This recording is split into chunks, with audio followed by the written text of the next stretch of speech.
আমাদের দাবি পূর্ণাঙ্গ রূপে মানতে হবে, অথবা বাংলাদেশের ইতিহাসে এই কাকরাইল মূল আরেকটি জন দাবি বাস্তবায়নের কেন্দ্র করি।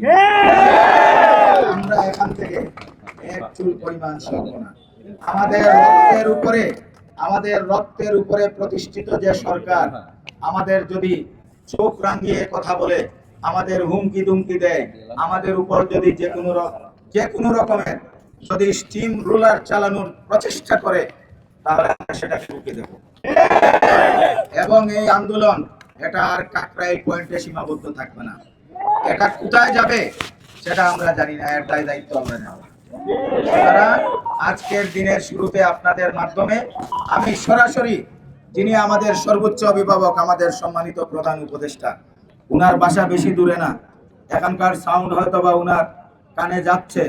আমি অনুরোধ করছি, স্যার আপনি আমাদের সবার মুরব্বী, আপনার সন্তানদের এই দুর্দশা, আপনি তো নোবেল বিজয়ী শান্তিতে, তো নোবেল বিজয়ী হলে অন্ততপক্ষে আপনি আপনার অভিভাবকের জায়গা থেকে ভূমিকা পালন করেন।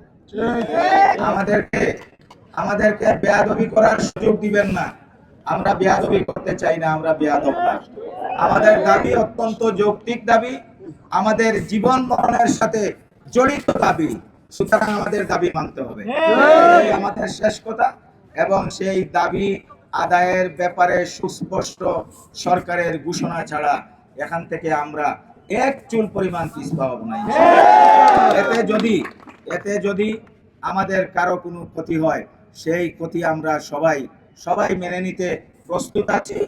আমার যদি কোনো ধরনের কোনো সমস্যা হয়, আমাকে যদি সরকারি কোনো এজেন্সির লোক তুলে নিয়ে যায়, এই আন্দোলন যেন থেমে না যায়, প্রত্যেকে কিন্তু সেখানে ছুটে আসবে। এবং আমার সাবেক এবং বর্তমান শিক্ষার্থীরা যারা এখানে আছে, আমার শিক্ষক মন্ডলী, কর্মকর্তা কর্মচারী যারা আছে, আপনারা আপনাদের ফেসবুকের মাধ্যমে সবাইকে জানিয়ে দেন, কেউ যেন ঘরে বসে না থাকে, সবাই যেন এখানে চলে আসে। আমাদের জীবন মরণ সমস্যা আমরা সম্মিলিতভাবে মোকাবেলা করব। আমি সেখানে না থাকলে আমার পরবর্তী যিনি আছে সেই রোটেশনও আমি করে রাখবো ইনশাআল্লাহ। সে ধারাবাহিকভাবে নেতৃত্ব দিয়ে যাবে।